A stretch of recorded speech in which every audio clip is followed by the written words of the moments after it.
Dear reader, welcome. Tonight we begin our tale in the most unfortunate of places, a workhouse where the poor are given little more than bread, water, and suffering. This is where our young Oliver Twist enters the world, alone and unwanted.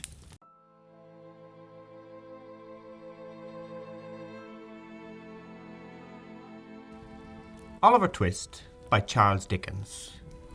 Chapter 1 Treats of the place where Oliver Twist was born, and of the circumstances attending his birth. Among other public buildings in a certain town, which for many reasons it would be prudent to refrain from mentioning, and to which I will assign no fictitious name, there was one anciently common to most towns, great or small, to wit, a workhouse. And in this workhouse was born, on a day and date which I need not trouble myself to repeat, inasmuch as it can be of no possible consequence to the reader at this stage of the business at all events, the item of mortality whose name is prefixed to the head of this chapter. For a long time after it was ushered into this world of sorrow and trouble by the parish surgeon, it remained a matter of considerable doubt whether the child would survive to bear any name at all, in which case it is somewhat more than probable that these memoirs would never have appeared, or, if they had, that being comprised within a couple of pages, they would have possessed the inestimable merit of being the most concise and faithful specimen of biography extant in the literature of any age or country. Although I am not disposed to maintain that the being born in a workhouse is in itself the most fortunate and enviable circumstance that can possibly befall a human being, I do mean to say that in this particular instance it was the best thing for Oliver Twist that could by possibility have occurred. The fact is that there was considerable difficulty in inducing Oliver to take upon himself the office of respiration, a troublesome practice, but one which custom has rendered necessary to our easy existence. And for some time he lay gasping on a little flock mattress, rather unequally poised between this world and the next, the balance being decidedly in favour of the latter. Now if during this brief period Oliver had been surrounded by careful grandmothers, anxious aunts, experienced nurses, and doctors of profound wisdom, he would most inevitably and indubitably have been killed in no time. There being nobody by, however, but a pauper old woman, who was rendered rather misty by an unwonted allowance of beer, and a parish surgeon who did such matters by contract, Oliver and nature fought out the point between them. The result was that after a few struggles Oliver breathed, sneezed, and proceeded to advertise to the inmates of the workhouse the fact of a new burden having been imposed upon the parish, by setting up as loud a cry as could reasonably have been expected from a male infant who had not been possessed of that very useful appendage, a voice, for a much longer space of time than 3 minutes and a quarter. As Oliver gave this first proof of the free and proper action of his lungs, the patchwork coverlet which was carelessly flung over the iron bedstead rustled, the pale face of a young woman was raised feebly from the pillow, and a faint voice imperfectly articulated the words, "Let me see the child, and die." The surgeon had been sitting with his face turned towards the fire, giving the palms of his hands a warm and a rub alternately. As the young woman spoke, he rose, and advancing to the bed's head, said with more kindness than might have been expected of him, "Oh, you must not talk about dying yet." "Lord bless her dear heart, no," interposed the nurse, hastily depositing in her pocket a green glass bottle, the contents of which she had been tasting in a corner with evident satisfaction. "Oh, Lord bless her dear heart, when she has lived as long as I have, sir, and had 13 children of her own, and all on 'em dead except 2, and them in the workus with me, she'll know better than to take on in that way. Bless her dear heart. Think what it is to be a mother, there's a dear young lamb, do." Apparently this consolatory perspective of a mother's prospects failed in producing its due effect. The patient shook her head and stretched out her hand towards the child. The surgeon deposited it in her arms. She imprinted her cold, white lips passionately on its forehead, passed her hands over her face, gazed wildly round, shuddered, fell back, and died. They chafed her breast, hands, and temples, but the blood had stopped for ever. They talked of hope and comfort. They had been strangers too long. "It's all over, Mrs. Thingummy," said the surgeon at last. "Ah, poor dear, so 'tis," said the nurse, picking up the cork of the green bottle, which had fallen out on the pillow as she stooped to take up the child. "Poor dear." "You needn't mind sending up to me if the child cries, nurse," said the surgeon, putting on his gloves with great deliberation. "It's very likely it will be troublesome. Give it a little gruel if it is." He put on his hat, and pausing by the bedside on his way to the door, added, "She was a good-looking girl, too. Where did she come from?"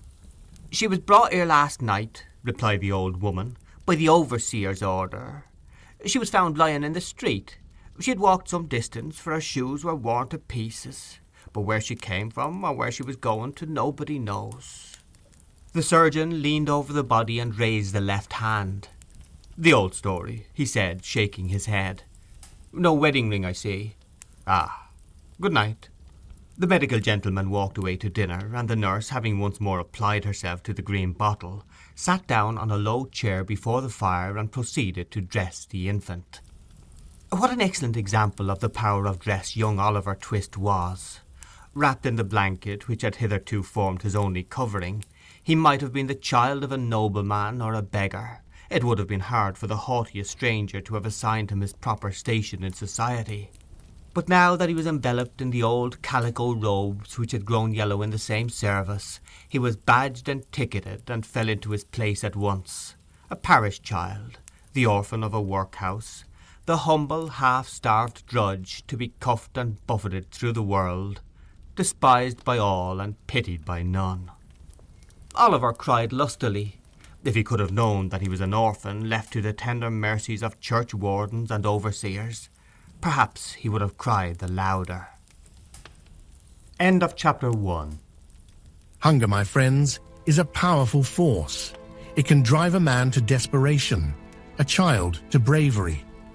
In this chapter, Oliver takes a daring step, one that will make him infamous within the walls of the workhouse. But let me tell you, this moment is not mere fiction. The poor laws of my time ensured that the destitute were fed just enough to survive, but never enough to thrive. And so, dear listener, prepare to witness an act of courage in the simple request for more. Chapter 2 of Oliver Twist by Charles Dickens treats of Oliver Twist's growth, education, and board. For the next 8 or 10 months, Oliver was the victim of a systematic course of treachery and deception. He was brought up by hand. The hungry and destitute situation of the infant orphan was duly reported by the workhouse authorities to the parish authorities. The parish authorities inquired with dignity of the workhouse authorities whether there was no female then domiciled in the house who was in a situation to impart to Oliver Twist the consolation and nourishment of which he stood in need. The workhouse authorities replied with humility that there was not. Upon this, the parish authorities magnanimously and humanely resolved that Oliver should be farmed, or, in other words, that he should be dispatched to a branch workhouse some 3 miles off, where 20 or 30 other juvenile offenders against the poor laws rolled about the floor all day, without the inconvenience of too much food or too much clothing, under the parental superintendence of an elderly female, who received the culprits at and for the consideration of 7 halfpenny per small head per week. 7 halfpenny's worth per week is a good round diet for a child. A great deal may be got for 7 halfpenny, quite enough to overload its stomach and make it uncomfortable. The elderly female was a woman of wisdom and experience. She knew what was good for children, and she had a very accurate perception of what was good for herself.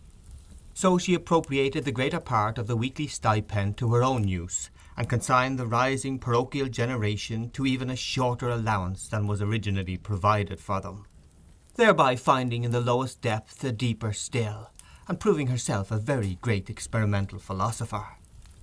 Everybody knows the story of another experimental philosopher who had a great theory about a horse being able to live without eating, and who demonstrated it so well that he had got his own horse down to a straw a day, and would unquestionably have rendered him a very spirited and rampacious animal on nothing at all if he had not died 24 hours before he was to have had his first comfortable bait of air. Unfortunately for the experimental philosophy of the female to whose protecting care Oliver Twist was delivered over, A similar result usually attended the operation of her system, for at the very moment when the child had contrived to exist upon the smallest possible portion of the weakest possible food, it did perversely happen in 8.5 cases out of 10, either that it sickened from want and cold, or fell into the fire from neglect, or got half smothered by accident, in any one of which cases the miserable little being was usually summoned into another world, and there gathered to the father it had never known in this. Occasionally, when there was some more than usually interesting inquest upon a parish child who had been overlooked in turning up a bedstead, or inadvertently scalded to death when there happened to be a washing, though the latter accident was very scarce, anything approaching to a washing being of rare occurrence in the farm, the jury would take it into their heads to ask troublesome questions, or the parishioners would rebelliously affix their signatures to a remonstrance. But these impertinences were speedily checked by the evidence of the surgeon and the testimony of the beadle, the former of whom had always opened the body and found nothing inside, which was very probable indeed, and the latter of whom invariably swore whatever the parish wanted, which was very self-devotional. Besides, the board made periodical pilgrimages to the farm, and always sent the beadle the day before to say they were going. The children were neat and clean to behold when they went, and what more would the people have? It cannot be expected that this system of farming would produce any very extraordinary or luxuriant crop. Oliver Twist's 9th birthday found him a pale, thin child, somewhat diminutive in stature and decidedly small in circumference. But nature or inheritance had implanted a good sturdy spirit in Oliver's breast. It had had plenty of room to expand, thanks to the spare diet of the establishment, and perhaps to this circumstance may be attributed his having any 9th birthday at all. Be this as it may, however, it was his 9th birthday, and he was keeping it in the coal cellar with a select party of 2 other young gentlemen, who, after participating with him in a sound thrashing, had been locked up for atrociously presuming to be hungry, when Mrs. Mann, the good lady of the house, was unexpectedly startled by the apparition of Mr. Bumble, the beadle, striving to undo the wicket of the garden gate. "Goodness gracious, is that you, Mr. Bumble, sir?" said Mrs. Mann, thrusting her head out of the window in well-affected ecstasies of joy. "Susan, take Oliver and them 2 brats upstairs and wash them directly." "My heart alive, Mr. Bumble, how glad I am to see you." "Surely." Now, Mr. Bumble was a fat man and a choleric, so instead of responding to this open-hearted salutation in a kindred spirit, he gave the little wicket a tremendous shake, and then bestowed upon it a kick which could have emanated from no leg but a beadle's. "Law, only think," said Mrs. Mann, running out, for the 3 boys had been removed by this time, "only think of that I should have forgotten that the gate was bolted on the inside on account of them dear children. Walk in, sir, walk in, pray, Mr. Bumble, do, sir." Although this invitation was accompanied with a curtsy that might have softened the heart of a churchwarden, it by no means mollified the beadle. Do you think this respectful or proper conduct, Mrs. Mann," inquired Mr. Bumble, grasping his cane, "to keep the parish officers a-waiting at your garden gate, when they come here upon parochial business with the parochial orphans? Are you aware, Mrs. Mann, that you are, as I may say, a parochial delegate and a stipendiary?" "I am sure, Mr. Bumble, that I was only telling 1 or 2 of the dear children as is so fond of you that it was you a-coming," replied Mrs. Mann with great humility. Mr. Bumble had a great idea of his oratorical powers and his importance. He had displayed the one and vindicated the other. He relaxed. "Well, Mrs. Mann," he replied in a calmer tone, "it may be as you say, it may be. Lead the way in, Mrs. Mann, for I come on business, and have something to say." Mrs. Mann ushered the beadle into a small parlour with a brick floor, placed a seat for him, and officiously deposited his cocked hat and cane on the table before him. Mr. Bumble wiped from his forehead the perspiration which his walk had engendered, glanced complacently at the cocked hat, and smiled. Yes, he smiled. Beadles are but men, and Mr. Bumble smiled. "Now don't you be offended at what I'm going to say," observed Mrs. Mann with captivating sweetness. "You've had a long walk, you know, or I wouldn't mention it. Now, will you take a little drop of something, Mr. Bumble?" "Not a drop, not a drop," said Mr. Bumble, waving his right hand in a dignified but placid manner. "I think you will," said Mrs. Mann, who had noticed the tone of the refusal and the gesture that had accompanied it. "Just a little drop?" with a little cold water and a lump of sugar?" Mr. Bumble coughed. "Now, just a little drop," said Mrs. Mann persuasively. "What is it?" inquired the beadle. "Why, it's what I'm obliged to keep a little of in the house, to put into the blessed infant's daffy when they ain't well, Mr. Bumble," replied Mrs. Mann, as she opened a corner cupboard and took down a bottle and glass. "It's gin. I'll not deceive you, Mr. B. It's gin." "Do you give the children daffy, Mrs. Mann?" inquired Bumble, following with his eyes the interesting process of mixing. "Ah, bless him, that I do, dear as it is," replied the nurse. "I couldn't see him suffer before my very eyes, you know, sir." "No," said Mr. Bumble approvingly. "No, you could not. You are a humane woman, Mrs. Mann." Here she set down the glass. "I shall take an early opportunity of mentioning it to the board, Mrs. Mann." He drew it towards him. "You feel as a mother, Mrs. Mann." He stirred the gin and water. I drink your health with cheerfulness, Mrs. Mann." And he swallowed half of it. "And now about business," said the beadle, taking out a leathern pocket-book. "The child that was half baptised, Oliver Twist, is 9 year old today." "Bless him!" interposed Mrs. Mann, inflaming her left eye with a corner of her apron. "And notwithstanding an offered reward of £10, which was afterwards increased to £20, notwithstanding the most superlative, and, I may say, supernatural exertions on the part of this parish," said Bumble, "we have never been able to discover who was his father, or what was his mother's settlement, name, or condition." Mrs. Mann raised her hands in astonishment, but added after a few moments' reflection, "How comes he to have any name at all, then?" The beadle drew himself up with great pride and said, "I invented it." "You, Mr. Bumble?" "I, Mrs. Mann. We name our fondlings in alphabetical order. The last was a S. Swubble I named him. This was a T. Twist I named him. The next one as comes will be Unwin, and the next Vilkins. I've got names ready-made to the end of the alphabet, and all the way through it again, when we come to Z." "Why, you are quite a literary character, sir," said Mrs. Mann. Well, said the beadle, evidently gratified with the compliment. "Perhaps I may be, Mrs. Mann." He finished the gin and water, and added, "Oliver being now too old to remain here, the board have determined to take him back into the house. I have come out myself to take him there, so let me see him at once." "I'll fetch him directly," said Mrs. Mann, leaving the room for that purpose. Oliver, having had by this time as much of the outer coat of dirt which encrusted his face and hands removed as could be scrubbed off in one washing, was led into the room by his benevolent protectress. "Make a bow to the gentleman, Oliver," said Mrs. Mann. Oliver made a bow, which was divided between the beadle on the chair and the cocked hat on the table. "Will you go along with me, Oliver?" said Mr. Bumble in a majestic voice. Oliver was about to say that he would go along with anybody with great readiness, when, glancing upward, he caught sight of Mrs. Mann, who had got behind the beadle's chair, and was shaking her fist at him with a furious countenance. He took the hint at once, for the fist had been too often impressed upon his body not to be deeply impressed upon his recollection. "Will she go with me?" inquired poor Oliver. "No, she can't," replied Mr. Bumble, "but she'll come and see you sometimes." This was no very great consolation to the child. Young as he was, however, he had sense enough to make a feint of feeling great regret at going away. It was no very great difficult matter for the boy to call tears into his eyes. Hunger and recent ill usage are great assistants if you want to cry, and Oliver cried very naturally indeed.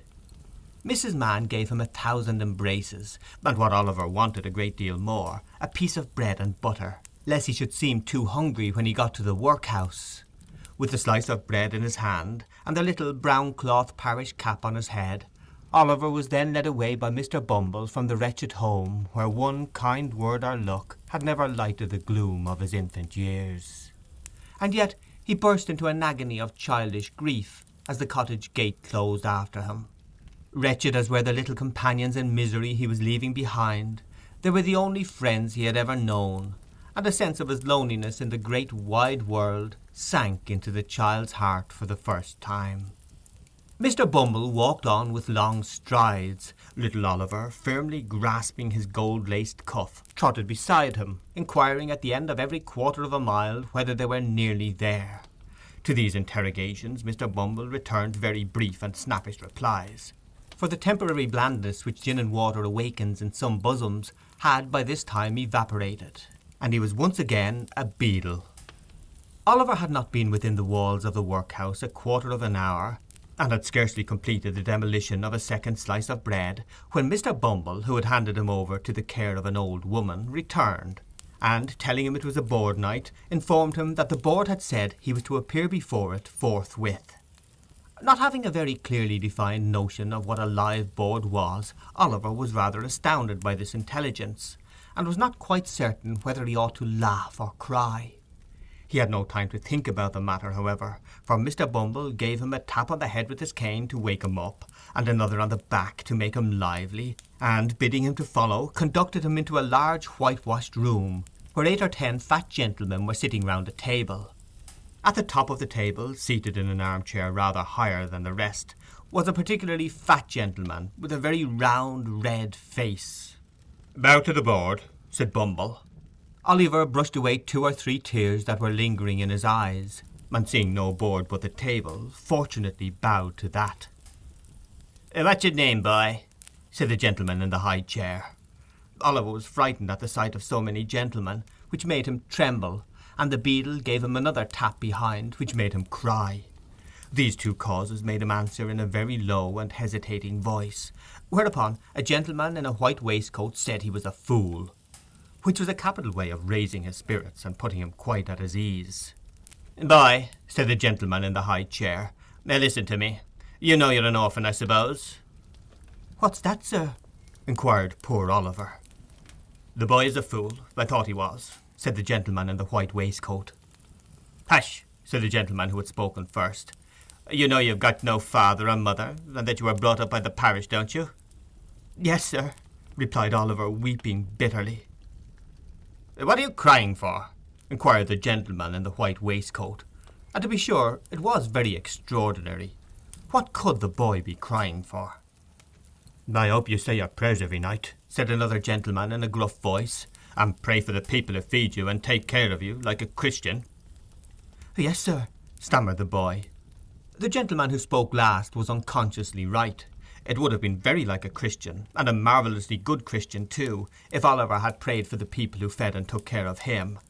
But he hadn't, because nobody had taught him.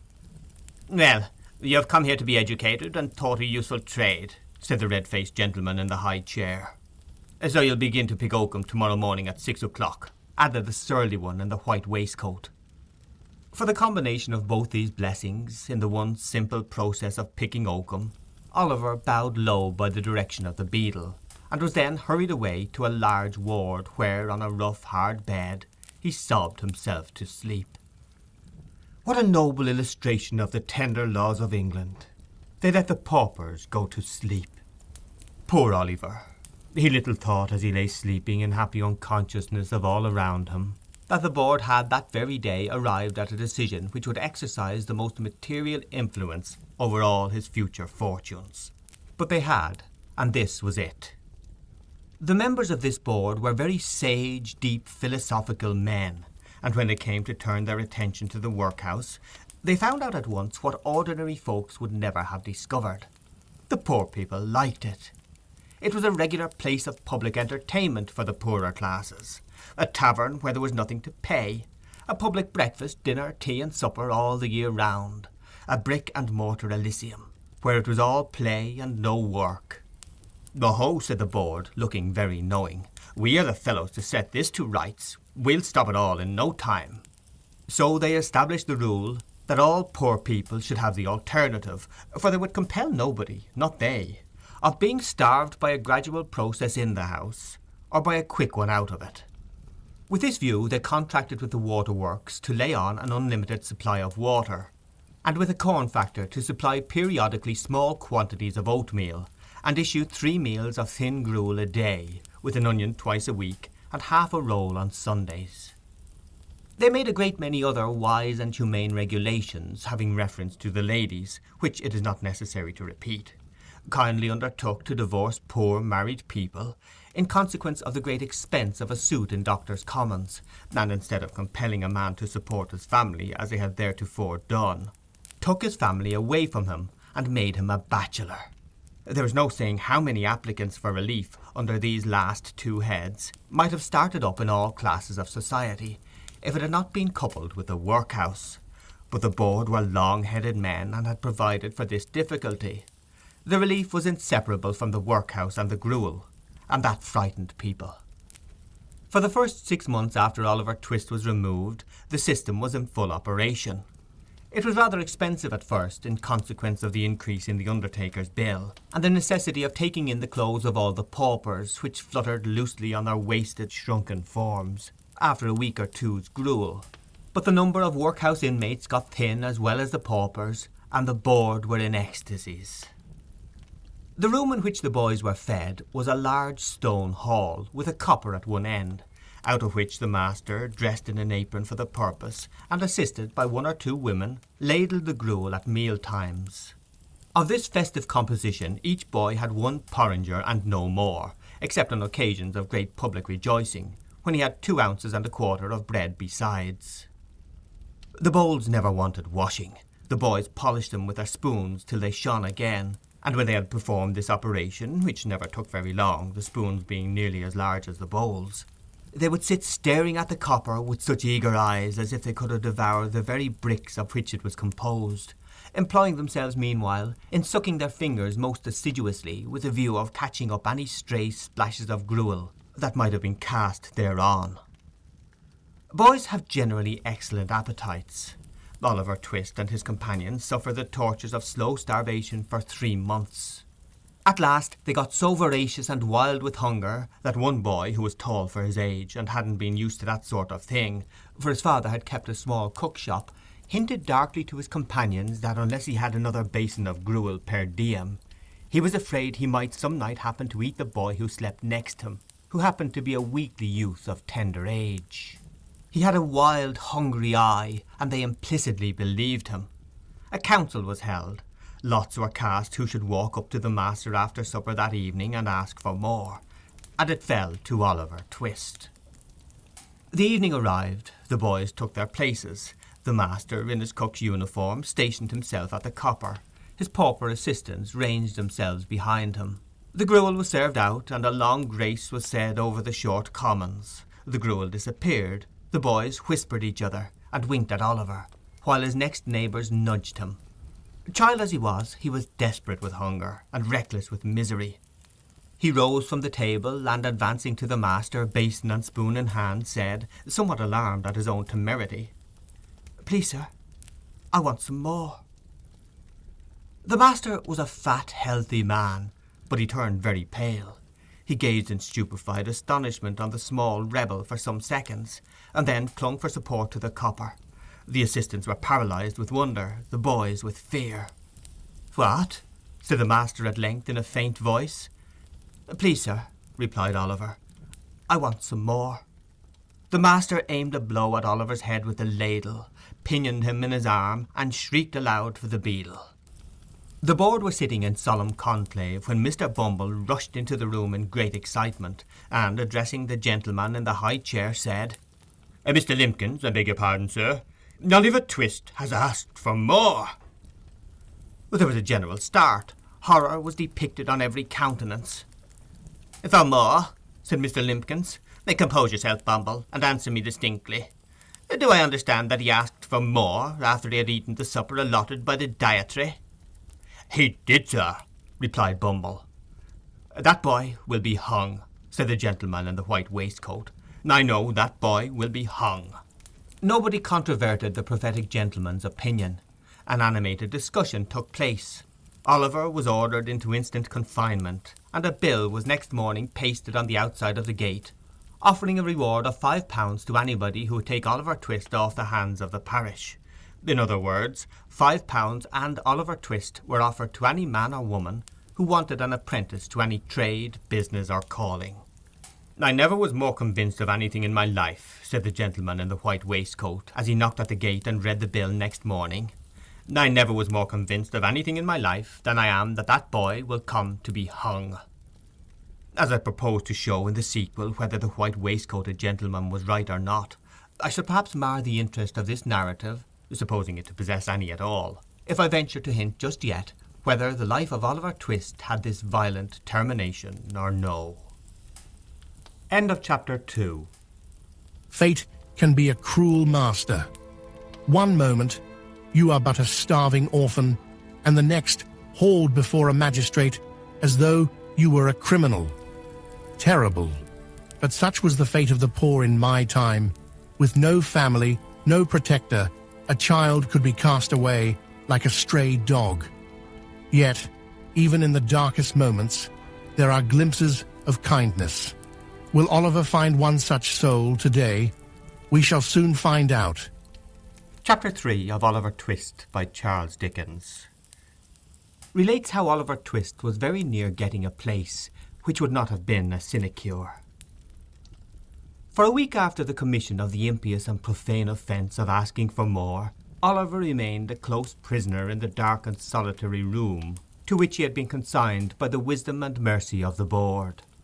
It appears at first sight not unreasonable to suppose that, if he had entertained a becoming feeling of respect for the prediction of the gentleman in the white waistcoat, he would have established that sage individual's prophetic character once and for ever by tying one end of his pocket-handkerchief to a hook in the wall and attaching himself to the other.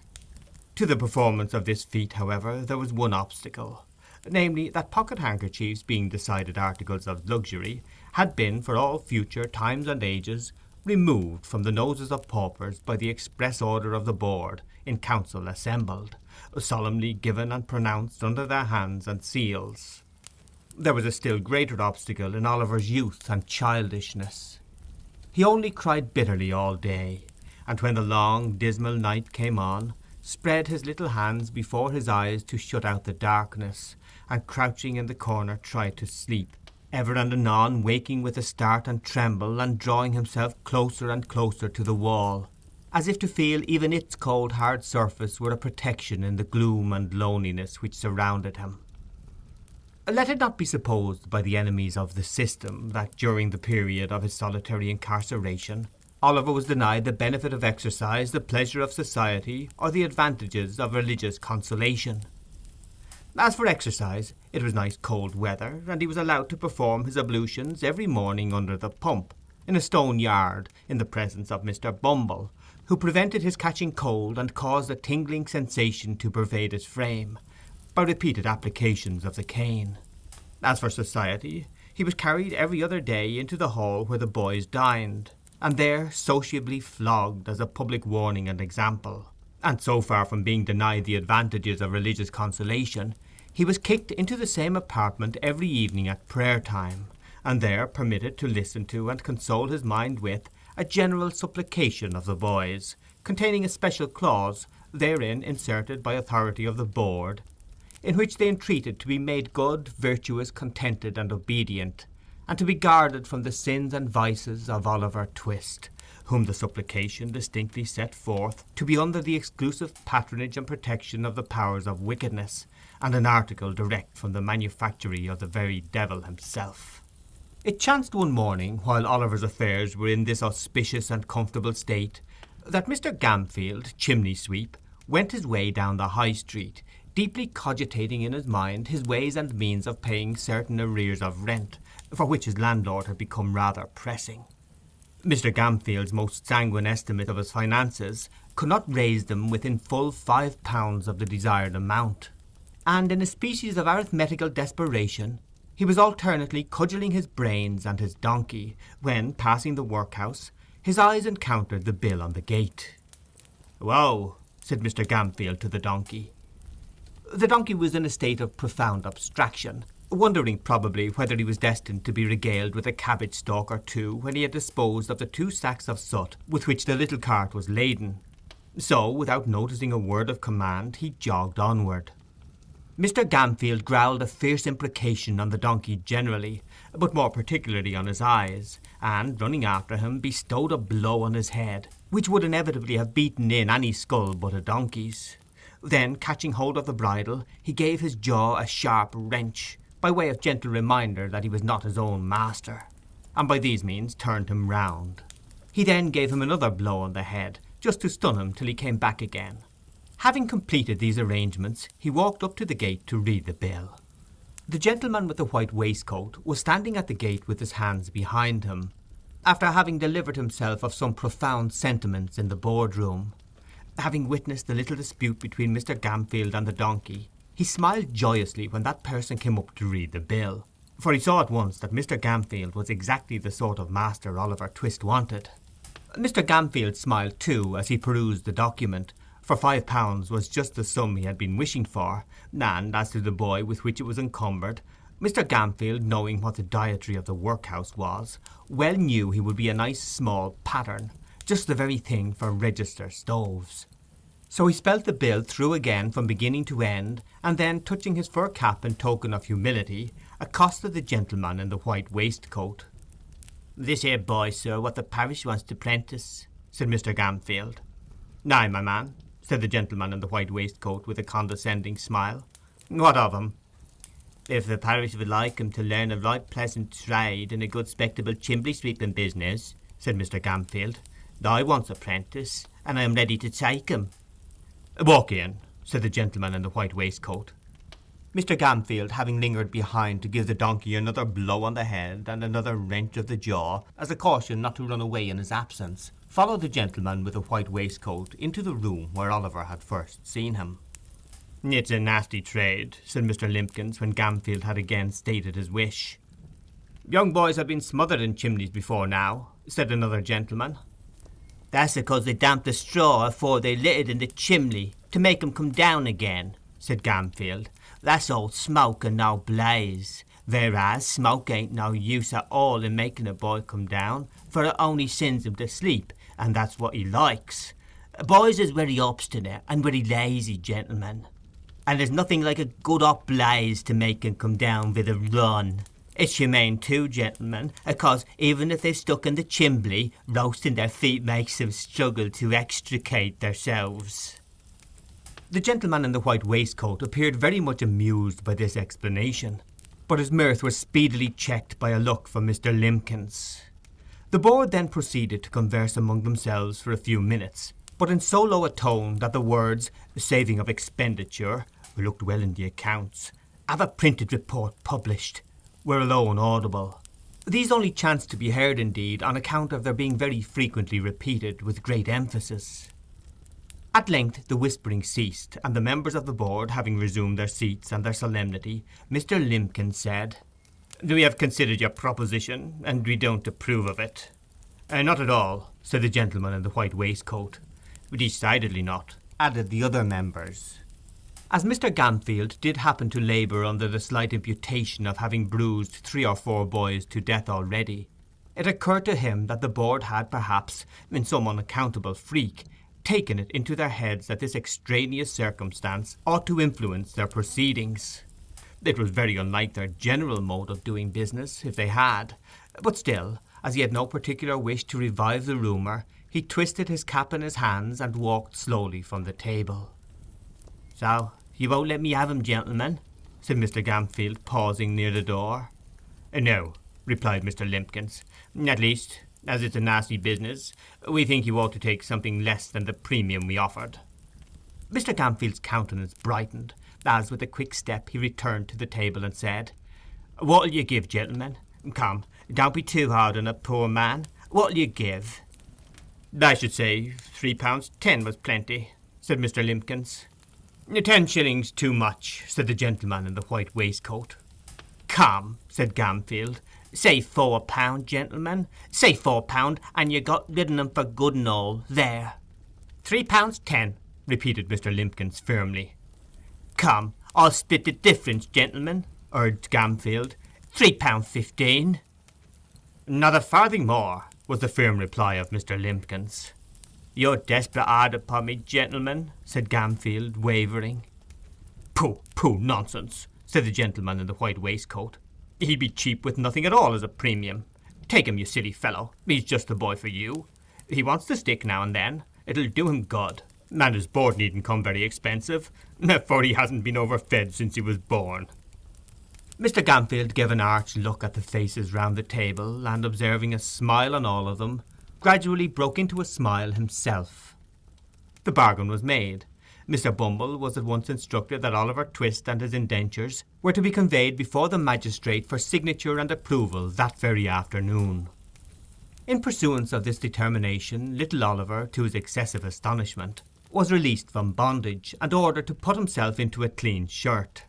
He had hardly achieved this very unusual gymnastic performance when Mr. Bumble brought him, with his own hands, a basin of gruel, and the holiday allowance of 2 ounces and a quarter of bread. At this tremendous sight, Oliver began to cry very piteously, thinking not unnaturally that the board must have determined to kill him for some useful purpose, or they never would have begun to fatten him up in that way. "Don't make your eyes red, Oliver, but eat your food and be thankful," said Mr. Bumble, in a tone of impressive pomposity. "You're a-going to be made apprentice of, Oliver." "Apprentice, sir?" said the child, trembling. "Yes, Oliver," said Mr. Bumble. "The kind and blessed gentlemen which is so many parents to you, Oliver, when you have none of your own, are going to apprentice you, and set you up in life, and make a man of you, although the expense to the parish is £3.10. £3.10, Oliver, 70 shillings, 140 sixpences, and all for a naughty orphan which nobody can't love." As Mr. Bumble paused to take a breath after delivering this address in an awful voice, the tears rolled down the poor child's face, and he sobbed bitterly. "Come," said Mr. Bumble, somewhat less pompously, for it was gratifying to his feelings to observe the effect his eloquence had produced. "Come, Oliver, wipe your eyes with the cuffs of your jacket, and don't cry into your gruel. That's a very foolish action, Oliver." It certainly was, for there was quite enough water in it already. On their way to the magistrate, Mr. Bumble instructed Oliver that all he would have to do would be to look very happy, and say when the gentleman asked him if he wanted to be apprenticed, that he should like it very much indeed, both of which injunctions Oliver promised to obey, the rather as Mr. Bumble threw in a gentle hint that if he failed in either particular, there was no telling what would be done to him. When they arrived at the office, he was shut up in a little room by himself, and admonished by Mr. Bumble to stay there until he came back to fetch him. There the boy remained with a palpitating heart for half an hour, at the expiration of which time Mr. Bumble thrust in his head, unadorned with a cocked hat, and said aloud, "Now, Oliver, my dear, come to the gentleman." As Mr. Bumble said this, he put on a grim and threatening look, and added in a low voice, "And mind what I told you, you young rascal." Oliver stared innocently in Mr. Bumble's face at this somewhat contradictory style of address, but that gentleman prevented his offering any remark thereupon by leading him at once into an adjoining room, the door of which was open. It was a large room with a great window. Behind a desk sat 2 old gentlemen with powdered heads, one of whom was reading the newspaper, while the other was perusing, with the aid of a pair of tortoiseshell spectacles, a small piece of parchment which lay before him. Mr. Limpkins was standing in front of the desk on one side, and Mr. Gamfield with a partially washed face on the other, while 2 or 3 bluff-looking men in top-boots were lounging about. The old gentleman with the spectacles gradually dozed off over the little bit of parchment, and there was a short pause after Oliver had been stationed by Mr. Bumble in front of the desk. "This is the boy, your worship," said Mr. Bumble. The old gentleman who was reading the newspaper raised his head for a moment, and pulled the other old gentleman by the sleeve, whereupon the last-mentioned old gentleman woke up. "Oh, is this the boy?" said the old gentleman. "This is him, sir," replied Mr. Bumble. "Bow to the magistrate, my dear." Oliver roused himself and made his best obeisance. He had been wondering, with his eyes fixed on the magistrate's powder, whether all boards were born with that white stuff on their heads, and were boards from thenceforth on that account. "Well," said the old gentleman, "I suppose he's fond of chimney-sweeping?" "He dotes on it, your worship," replied Bumble, giving Oliver a sly pinch to intimate that he had better not say he didn't. "And he will be a sweep, will he?" inquired the old gentleman. "If he was to bind him to any other trade to-morrow, he'd run away simultaneous, your worship," replied Bumble. "And this man that's to be his master, who you, sir, You'll treat him well, and feed him, and do all that sort of thing, will you?" said the old gentleman. "When I says I will, I means I will," replied Mr. Gamfield doggedly. "You're a rough speaker, my friend, but you look an honest, open-hearted man," said the old gentleman, turning his spectacles in the direction of the candidate for Oliver's premium, whose villainous countenance was a regular stamped receipt for cruelty. But the magistrate was half blind and half childish, so he couldn't reasonably be expected to discern what other people did. "I hope I am, sir," said Mr. Gamfield with an ugly leer. "I have no doubt you are, my friend," replied the old gentleman, fixing his spectacles more firmly on his nose and looking about him for the inkstand. It was the critical moment of Oliver's fate.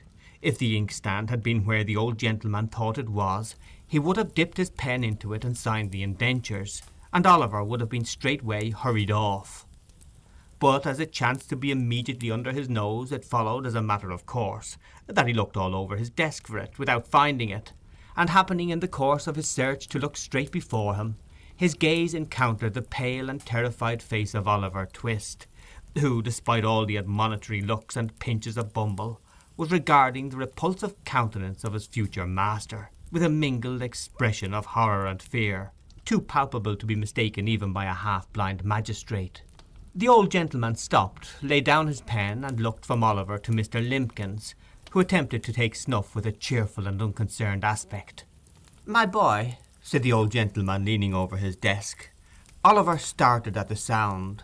He might be excused for doing so, for the words were kindly said, and strange sounds frighten one. He trembled violently and burst into tears. "My boy," said the old gentleman, "you look pale and alarmed. What is the matter?" "Stand a little away from him, Beadle," said the other magistrate, laying aside the paper and leaning forward with an expression of interest. "Now, boy, tell us what is the matter. Don't be afraid." Oliver fell on his knees, and clasping his hands together, prayed that they would order him back to the dark room, that they would starve him, beat him, kill him if they pleased, rather than send him away with that dreadful man. "Well," said Mr. Bumble, raising his hands and eyes with most impressive solemnity, "well, of all the artful and designing orphans that ever I see, Oliver, you are one of the most barefacedest." "Hold your tongue, Beadle," said the second old gentleman, when Mr. Bumble had given vent to this compound adjective. "I beg your worship's pardon," said Mr. Bumble, incredulous of having heard right. "Did your worship speak to me?" "Yes, hold your tongue." Mr. Bumble was stupefied with astonishment. A beadle ordered to hold his tongue. A moral revolution. The old gentleman in the tortoiseshell spectacles looked at his companion. He nodded significantly. "We refuse to sanction these indentures," said the old gentleman, tossing aside the piece of parchment as he spoke. "I hope," stammered Mr. Limpkins, "I hope the magistrates will not form the opinion that the authorities have been guilty of any improper conduct on the unsupported testimony of a mere child." "The magistrates are not called upon to pronounce any opinion in the matter," said the second old gentleman sharply. "Take the boy back to the workhouse and treat him kindly. He seems to want it." That same evening the gentleman in the white waistcoat most positively and decidedly affirmed not only that Oliver would be hung, but that he would be drawn and quartered into the bargain. Mr. Bumble shook his head with gloomy mystery, and said he wished he might come to good, whereunto Mr. Gamfield replied that he wished he might come to him, which, although he agreed with the beadle in most matters, would seem to be a wish of a totally opposite description. The next morning the public were once again informed that Oliver Twist was again to let, and that £5 would be paid to anybody who would take possession of him. End of chapter 3. What is worse than the workhouse? Some might say an apprenticeship, especially one that treats a boy as little more than a slave. In my time, orphaned children were often handed over to harsh masters, expected to toil without complaint. And so, Oliver is given a new opportunity. But will this be a step toward a better life, or just another cruel twist of fate? Listen well, for his journey is only just beginning. Chapter 4 of Oliver Twist by Charles Dickens. Oliver, being offered another place, makes his first entry into public life. In great families, when an advantageous place cannot be obtained, either in possession, reversion, remainder, or expectancy, for the young man who is growing up, it is a very general custom to send him to sea. The board, in imitation of so wise and salutary an example, took counsel together on the expediency of shipping off Oliver Twist in some small trading vessel bound to a good unhealthy port. This suggested itself as the very best thing that could possibly be done with him, the probability being that the skipper would flog him to death in a playful mood some day after dinner, or would knock his brains out with an iron bar, both pastimes being, as is pretty generally known, very favourite and common recreations among gentlemen of that class. The more the case presented itself to the board in this point of view, the more manifold the advantages of the step appeared, so they came to the conclusion that the only way of providing for Oliver effectually was to send him to sea without delay. Mr. Bumble had been dispatched to make various preliminary inquiries, with the view of finding out some captain or other who wanted a cabin boy without any friends, and was returning to the workhouse to communicate the result of his mission, when he encountered at the gate no less a person than Mr. Sowerberry, the parochial undertaker. Mr. Sowerberry was a tall, gaunt, large-jointed man, attired in a suit of threadbare black, with darned cotton stockings of the same colour, and shoes to answer.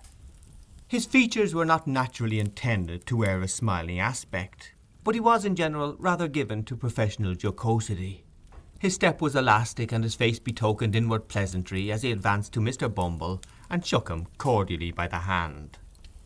"I've taken the measure of the 2 women that died last night, Mr. Bumble," said the undertaker. You'll make your fortune, Mr. Sowerberry, said the beadle, as he thrust his thumb and forefinger into the proffered snuff-box of the undertaker, which was an ingenious little model of a patent coffin. "I say, you'll make your fortune, Mr. Sowerberry," repeated Mr. Bumble, tapping the undertaker on the shoulder in a friendly manner with his cane. "Think so?" said the undertaker, in a tone which half admitted and half disputed the probability of the event. "The prices allowed by the board are very small, Mr. Bumble." "So are the coffins," replied the beadle, with precisely as near an approach to a laugh as a great official ought to indulge in. Mr. Sowerberry was much tickled at this, as of course he ought to be, and laughed a long time without cessation. "Well, Mr. Bumble," he said at length, "there's no denying that since the new system of feeding has come in, the coffins are something narrower and more shallow than they used to be. But we must have some profit, Mr. Bumble. Well-seasoned timber is an expensive article, sir, and all the iron handles come by canal from Birmingham." Well, said Mr. Bumble, "every trade has its drawbacks. A fair profit is, of course, allowable." Of course, replied the undertaker, "and if I don't get a profit upon this or that particular article, why, I make it up in the long run, you see." "Just so," said Mr. Bumble. "Though I must say," continued the undertaker, resuming the current of observations which the beadle had interrupted, "though I must say, Mr. Bumble, that I have to contend against one very great disadvantage, which is that all the stout people go off the quickest. The people who have been better off and have paid rates for many years are the first to sink when they come into the house. And let me tell you, Mr. Bumble, that 3 or 4 inches over one's calculation makes a great hole in one's profits, especially when one has a family to provide for, sir." As Mr. Sowerberry said this with the becoming indignation of an ill-used man, and as Mr. Bumble felt that it rather tended to convey a reflection on the honour of the parish, the latter gentleman thought it advisable to change the subject. Oliver Twist being uppermost in his mind, he made him his theme. "By the by," said Mr. Bumble, "you don't know anybody who wants a boy, do you? A parochial prentice who is at present a dead weight, a millstone, as I may say, round the parochial throat. Liberal terms, Mr. Sowerberry, liberal terms." As Mr. Bumble spoke, he raised his cane to the bill above him, and gave 3 distinct raps upon the words £5, which were printed thereon in Roman capitals of gigantic size. "Gad so," said the undertaker, taking Mr. Bumble by the gilt-edged lapel of his official coat. "That's just the very thing I wanted to speak to you about. You know, dear me, what a very elegant button this is, Mr. Bumble. I never noticed it before." "Yes, I think it rather pretty," said the beadle, glancing proudly downwards at the large brass buttons which embellished his coat. "The die is the same as the parochial seal, the Good Samaritan healing the sick and bruised man. The board presented it to me on New Year's morning, Mr. Sowerberry, I put it on, I remember, for the first time, to attend the inquest on that reduced tradesman who died in a doorway at midnight. I recollect, said the undertaker. The jury brought in died from exposure to the cold and want of the common necessaries of life, didn't they? Mr. Bumble nodded. And they made it a special verdict, I think, said the undertaker, by adding some words to the effect that if the relieving officer had— Tush! Foolery! Interposed the beadle. If the board attended to all the nonsense that ignorant jurymen talk, they'd have enough to do. Very true, said the undertaker. They would indeed. Juries, said Mr. Bumble, grasping his cane tightly, as was his wont when working into a passion. Juries is ineducated, vulgar, grovelling wretches. So they are, said the undertaker. They haven't no more philosophy nor political economy about them than that, said the beadle, snapping his fingers contemptuously. No more they have, acquiesced the undertaker. I despise 'em, said the beadle, growing very red in the face. So do I, rejoined the undertaker. And I only wish we'd a jury of the independent sort in the house for a week or two, said the beadle. The rules and regulations of the board would soon bring their spirit down for 'em.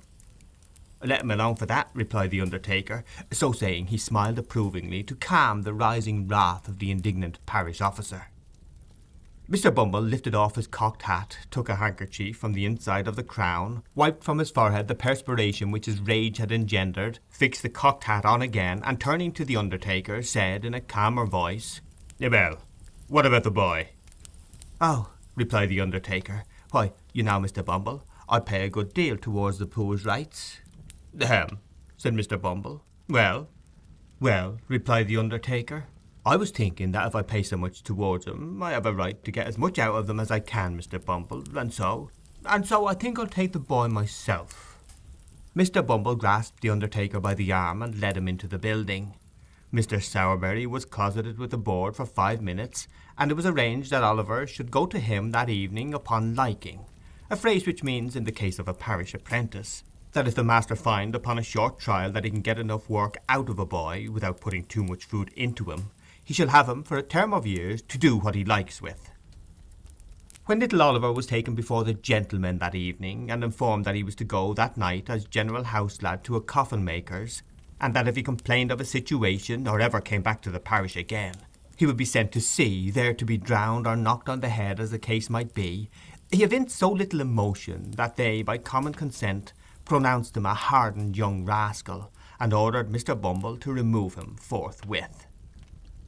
Now, although it was very natural that the board, of all people in the world, should feel in a great state of virtuous astonishment and horror at the smallest tokens of want of feeling on the part of anybody, they were rather out in this particular instance. The simple fact was that Oliver, instead of possessing too little feeling, possessed rather too much, and was in a fair way of being reduced for life to a state of brutal stupidity and sullenness by the ill usage he had received.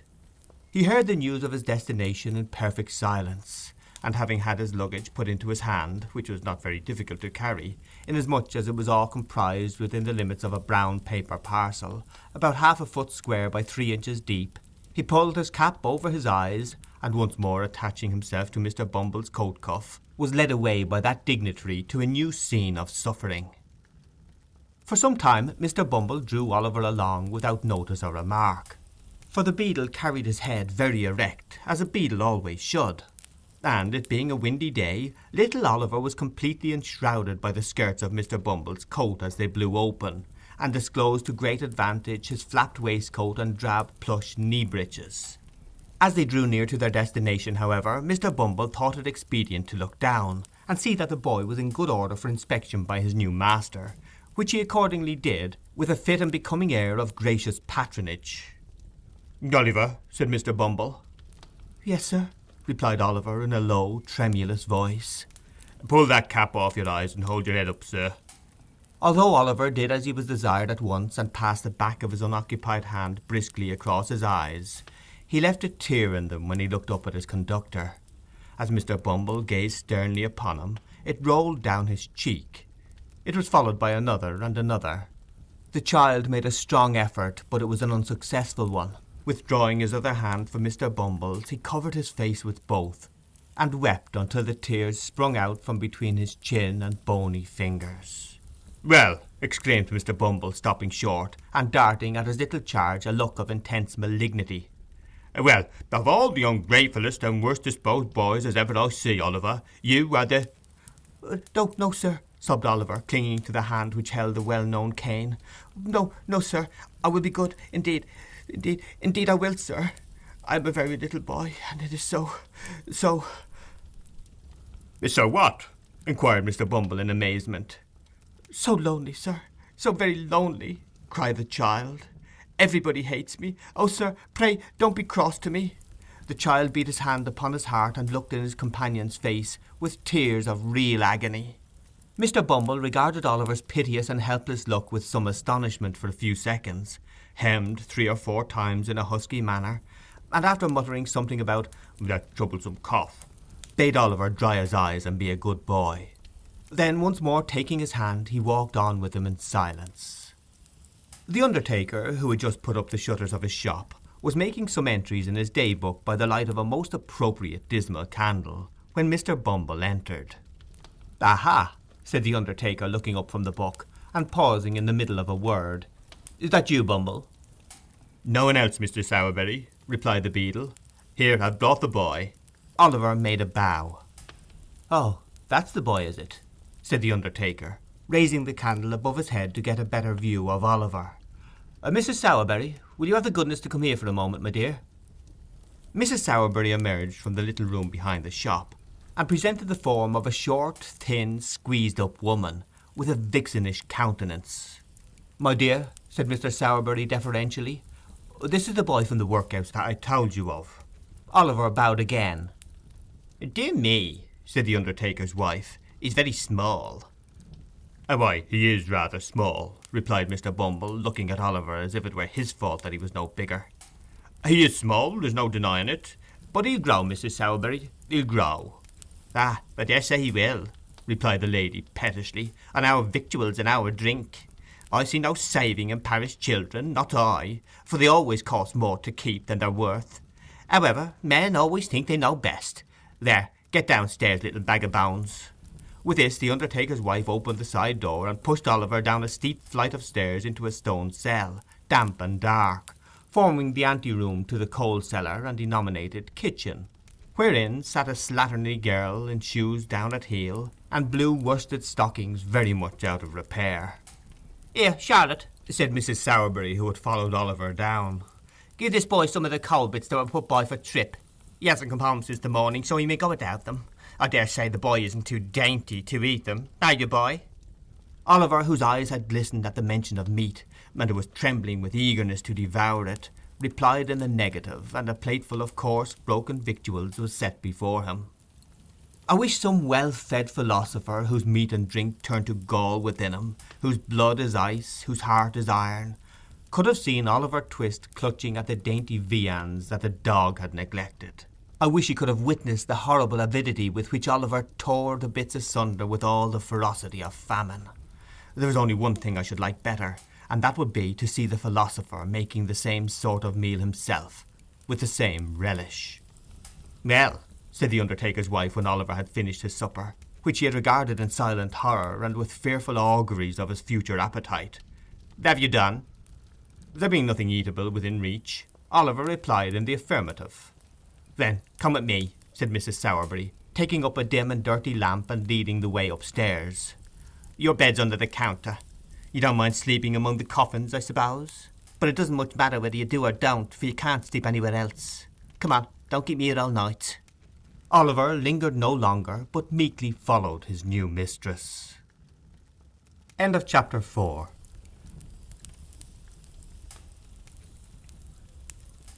London, a city of great splendour and even greater misery. But before we reach its streets, we must first witness Oliver's flight from his cruel fate.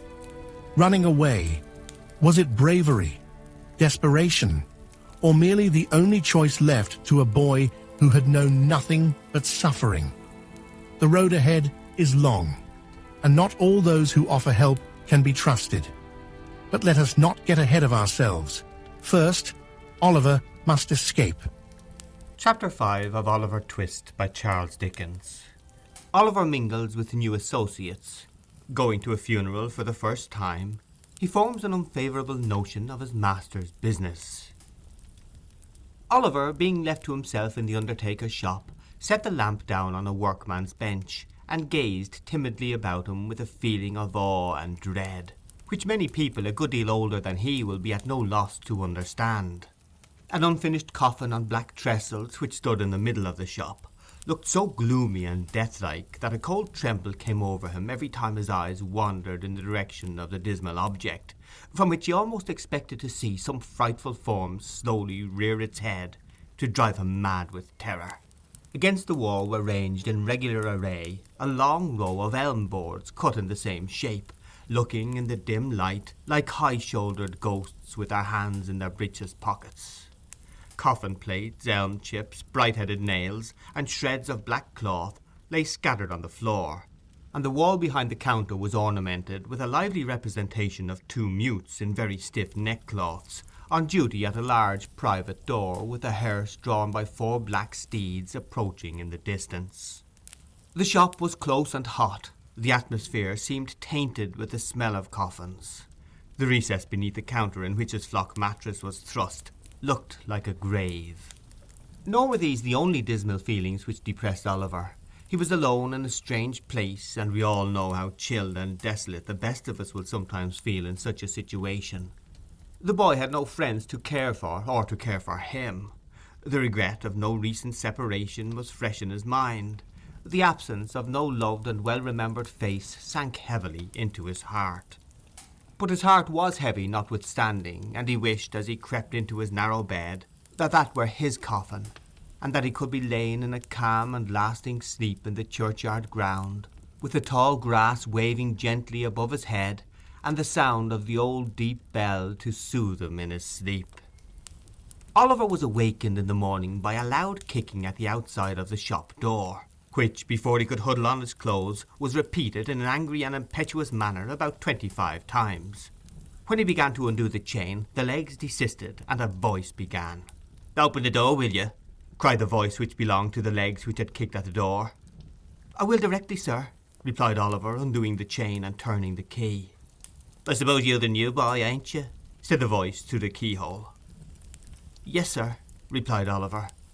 "How old are you?" inquired the voice. 10, sir," replied Oliver. "Then I'll whop you when I get in," said the voice. "You just see if I don't, that's all, my worker's brat." And having made this obliging promise, the voice began to whistle. Oliver had been too often subjected to the process to which the very expressive monosyllable just recorded bears reference, to entertain the smallest doubt that the owner of the voice, whoever he might be, would redeem his pledge most honourably. He drew back the bolts with a trembling hand and opened the door. For a second or two Oliver glanced up the street and down the street and over the way, impressed with the belief that the unknown who had addressed him through the keyhole had walked a few paces off to warm himself, for nobody did he see but a big charity boy sitting on a post in front of the house, eating a slice of bread and butter, which he cut into wedges the size of his mouth with a clasp knife, and then consumed with great dexterity. "I beg your pardon, sir," said Oliver at length, seeing that no other visitor made his appearance. "Did you knock?" "I kicked," replied the charity boy. "Did you want a coffin, sir?" inquired Oliver innocently. At this the charity boy looked monstrous fierce, and said that Oliver would want one before long, if he cut jokes with his superiors in that way. "You don't know who I am, I suppose, workus," said the charity boy in continuation, descending from the top of the post meanwhile with edifying gravity. "No, sir," rejoined Oliver. "I'm Mr. Noah Claypole," said the charity boy, "and you're under me. Take down the shutters, you idle young ruffian." With this Mr. Claypole administered a kick to Oliver, and entered the shop with a dignified air, which did him great credit.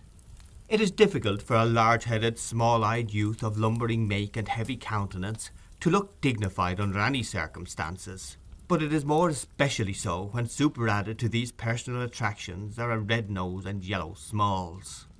Oliver, having taken down the shutters and broken a pane of glass in his effort to stagger away beneath the weight of the first one to a small court at the side of the house, in which they were kept during the day, was graciously assisted by Noah, who, having consoled him with the assurance that he'd catch it, condescended to help him. Mr. Sowerberry came down soon after. Shortly afterwards Mrs. Sowerberry appeared. Oliver, having caught it in fulfilment of Noah's prediction, followed that young gentleman down the stairs to breakfast. Come near the fire, Noah, said Charlotte. I saved a nice little bit of bacon for you from master's breakfast. Oliver, shut that door at Mr. Noah's back and take them bits that I've put on the cover of the bread pan. There's your tea. Take it away to that box and drink it there. And make haste, for I want you to mind the shop. Do you hear? "Do you hear, Workus?" said Noah Claypole. Lord, Noah, said Charlotte, what a rum creature you are. Why don't you let the boy alone? "Let him alone?" said Noah. "Why, everybody lets him alone enough for the matter of that. Neither his father nor his mother would ever interfere with him. All his relations let him have his own way pretty well. Eh, Charlotte?" Oh, you queer soul, said Charlotte, bursting into a hearty laugh, in which she was joined by Noah, after which they both looked scornfully at poor Oliver Twist, as he sat shivering on the box in the coldest corner of the room, and ate the stale pieces which had been specially reserved for him. Noah was a charity boy, but not a workhouse orphan. No chance child was he, for he could trace his genealogy all the way back to his parents, who lived hard by, his mother being a washerwoman and his father a drunken soldier discharged with a wooden leg and a diurnal pension of twopence halfpenny and an unstateable fraction. The shop boys in the neighbourhood had long been in the habit of branding Noah in the public streets with the ignominious epithets Leathers, Charity, and the like, and Noah had borne them without reply. But now that fortune had cast in his way a nameless orphan, at whom even the meanest could point the finger of scorn, he retorted on him with interest. This affords charming food for contemplation.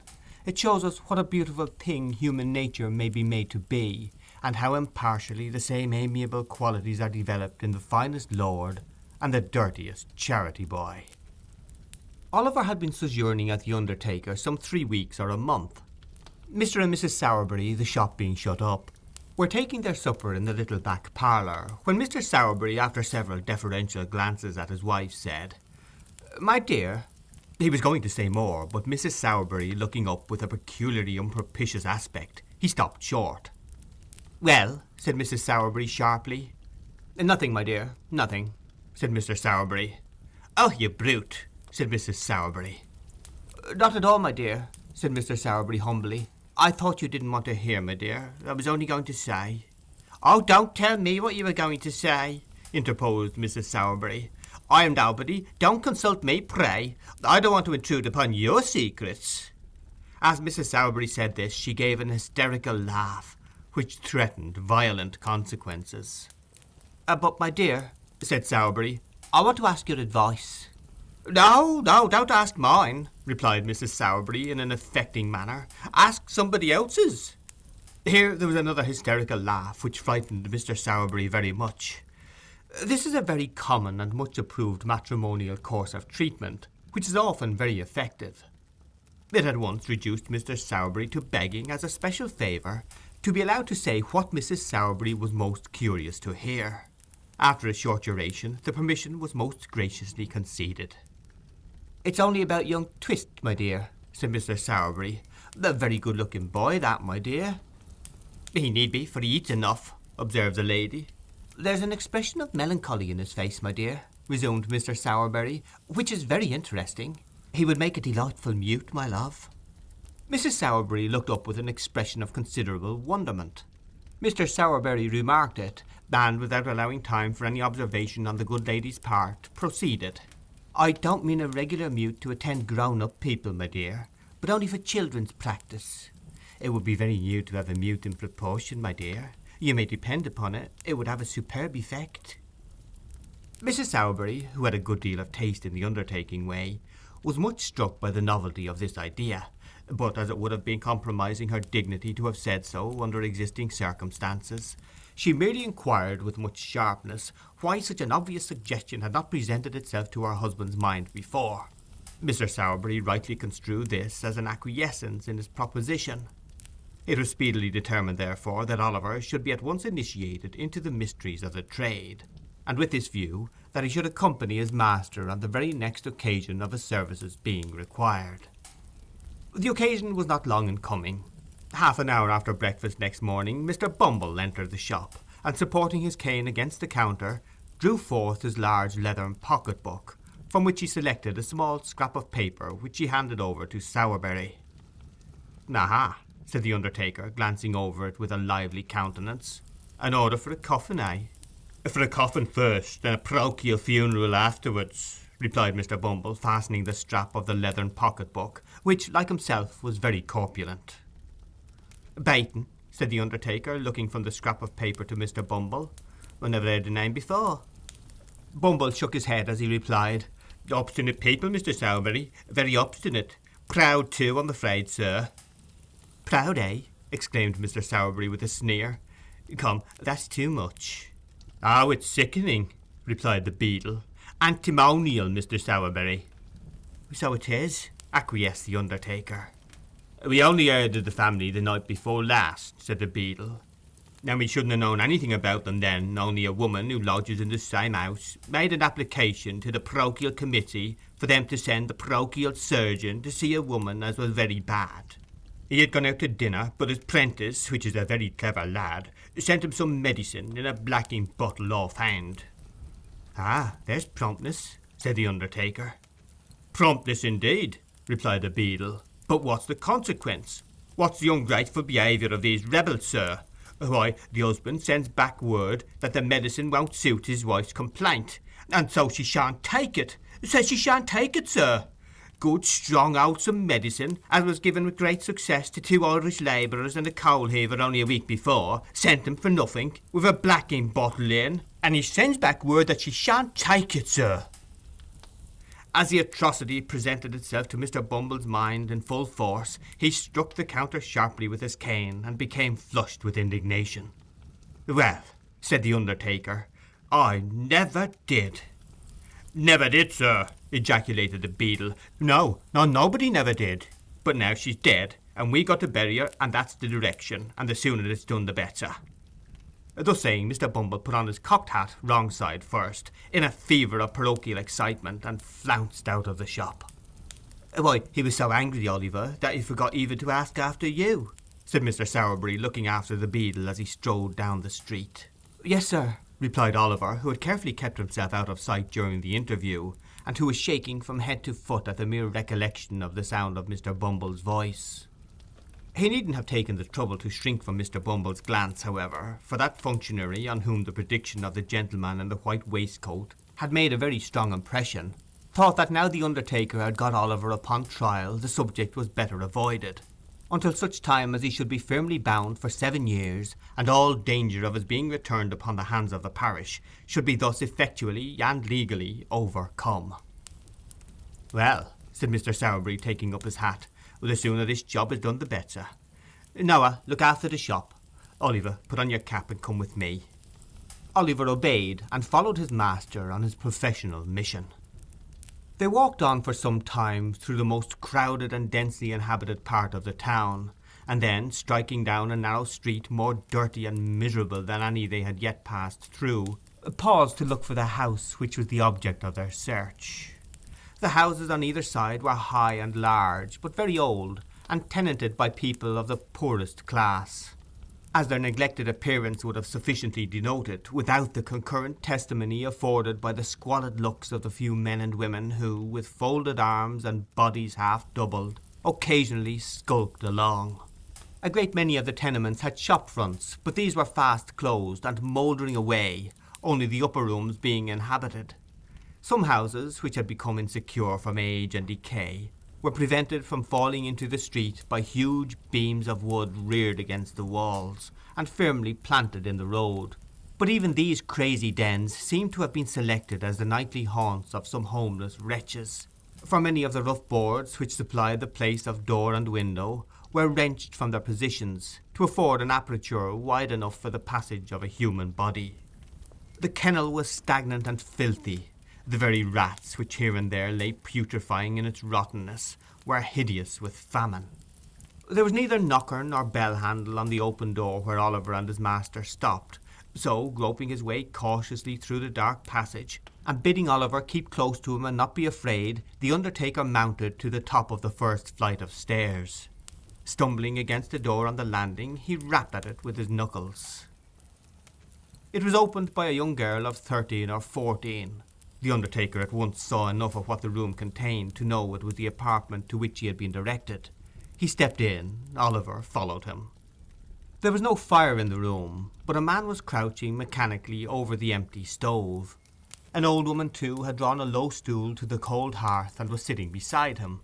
There were some ragged children in another corner, and in a small recess opposite the door there lay upon the ground something covered with an old blanket. Oliver shuddered as he cast his eyes towards the place, and crept involuntarily closer to his master, for though it was covered up, the boy felt that it was a corpse. The man's face was thin and very pale. His hair and beard were grisly, his eyes were bloodshot. The old woman's face was wrinkled. Her 2 remaining teeth protruded over her under lip, and her eyes were bright and piercing. Oliver was afraid to look at either her or the man. They seemed so like the rats he had seen outside. "Nobody shall go near her," said the man, starting fiercely up as the undertaker approached the recess. "Keep back, damn you, keep back if you've a life to lose." "Nonsense, my good man," said the undertaker, who was pretty well used to misery in all its shapes. "Nonsense." "I tell you," said the man, clenching his hands and stamping furiously on the floor, "I tell you I won't have her put into the ground. She couldn't rest there. The worms would worry her, not eat her, she's so worn away." The undertaker offered no reply to this raving, but, producing a tape from his pocket, knelt down for a moment by the side of the body. "Ah!" said the man, bursting into tears, and sinking on his knees at the feet of the dead woman. "Kneel down, kneel down, kneel round her, every one of you, and mark my words. I say she was starved to death. I never knew how bad she was till the fever came upon her, and then her bones were starting through the skin. There was neither fire nor candle. She died in the dark, in the dark. She couldn't even see her children's faces, though we heard her gasping out their names. I begged for her in the streets, and they sent me to prison. When I came back she was dying, and all the blood in my heart has dried up, for they starved her to death. I swear it before the God that saw it, they starved her." He twined his hands in his hair, and, with a loud scream, rolled grovelling upon the floor, his eyes fixed and the foam covering his lips. The terrified children cried bitterly, but the old woman, who had hitherto remained as quiet as if she had been wholly deaf to all that passed, menaced them into silence. Having unloosened the cravat of the man who still remained extended on the ground, she tottered towards the undertaker.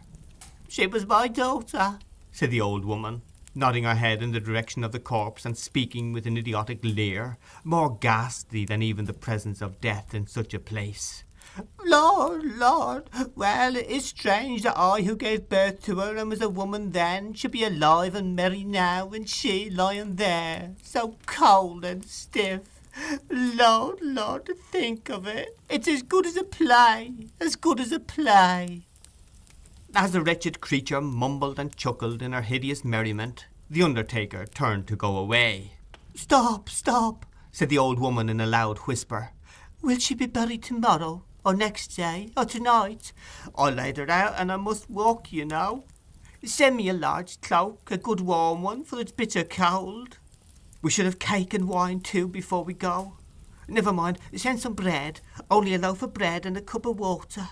Shall we have some bread, dear?" she said eagerly, catching at the undertaker's coat as he once more moved towards the door. Yes, yes," said the undertaker. "Of course, anything you like." He disengaged himself from the old woman's grasp, and, drawing Oliver after him, hurried away. The next day, the family having been meanwhile relieved with a half-quartern loaf and a piece of cheese, left with them by Mr. Bumble himself, Oliver and his master returned to the miserable abode, where Mr. Bumble had already arrived, accompanied by 4 men from the workhouse, who were to act as bearers. An old black cloak had been thrown over the rags of the old woman and the man, and the bare coffin, having been screwed down, was hoisted on the shoulders of the bearers and carried into the street. "Now, you must put your best leg foremost, old lady," whispered Sowerberry in the old woman's ear. "We are rather late, and it won't do to keep the clergyman waiting. Move on, my men, as quick as you like." Thus directed, the bearers trotted on under their light burden, and the 2 mourners kept as near them as they could. Mr. Bumble and Sowerberry walked at a good smart pace in front, and Oliver, whose legs were not so long as his master's, ran by the side.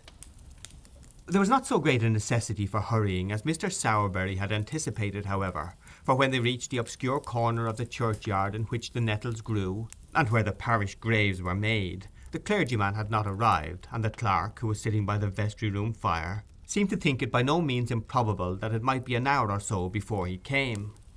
So they put the bier on the brink of the grave, and the two mourners waited patiently in the damp clay, with a cold rain drizzling down, while the ragged boys, whom the spectacle had attracted into the churchyard, played a noisy game at hide-and-seek among the tombstones, or varied their amusements by jumping backwards and forwards over the coffin. Mr. Sowerberry and Bumble, being personal friends of the clerk, sat by the fire with him and read the paper. At length, after a lapse of something more than an hour, Mr. Bumble and Mr. Sowerberry and the clerk were seen running towards the grave.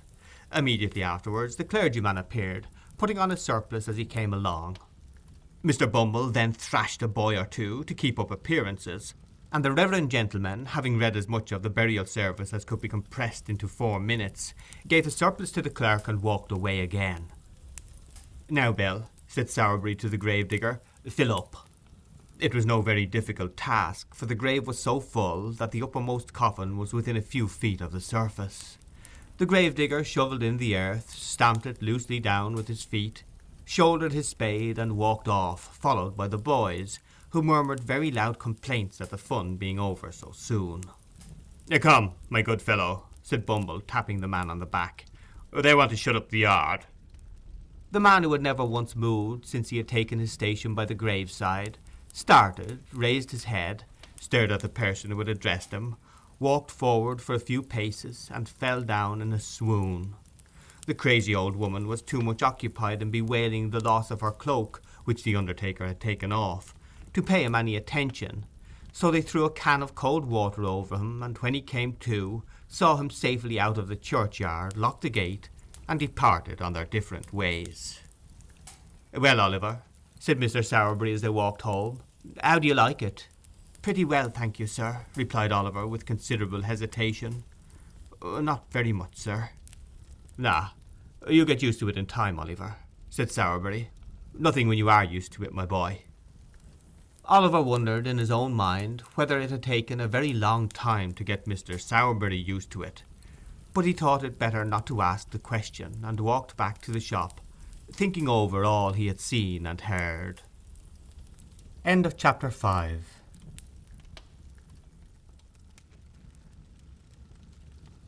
It is said that fortune favours the bold, but does it truly?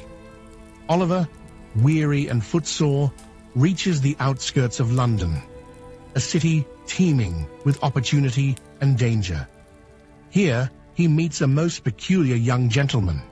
Appearances can be deceiving, and those who offer kindness may have reasons of their own. What will become of our young traveller? Pay close attention, for this meeting will change everything. Chapter 6 of Oliver Twist by Charles Dickens.